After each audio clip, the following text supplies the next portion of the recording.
Facebook undoubtedly সবচেয়ে addictive অ্যাপগুলোর একটা, এটাতে কোনো সন্দেহ নাই। এখন যেটা হচ্ছে যে আমরা যখন ডেস্কটপ বা ল্যাপটপ থেকে যখন ফেসবুকটা ইউজ করতেছি, তখন আমরা ব্রাউজারের মাধ্যমে ঢুকি, এবং এই ক্ষেত্রে যে ডেস্কটপের যে ইন্টারফেসটা, ওটা কিন্তু লেস অ্যাডিকটিভ, কারণ ওটা বানানো হয়েছে ওভাবে।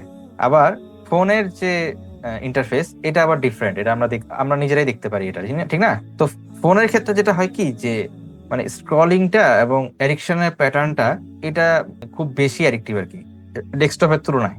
এটা আপনারা নিজেরাও একটু মানে দেখলে বুঝতে পারবেন যে আসলে আমাদের ফোনের ক্ষেত্রে আসলে অ্যাডিকশনটা বেশি হচ্ছে।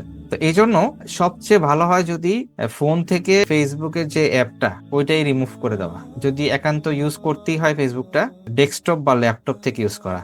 যেটা বললাম যে এটার অ্যাডিকশন প্যাটার্নটা ডিফারেন্ট এবং এখানে অ্যাডিকশনটা কম হয়। আর সাধারণত ডেস্কটপ আমাদের এমন জায়গায় থাকে যেখানে অন্যরাও স্ক্রিন দেখতে পারে।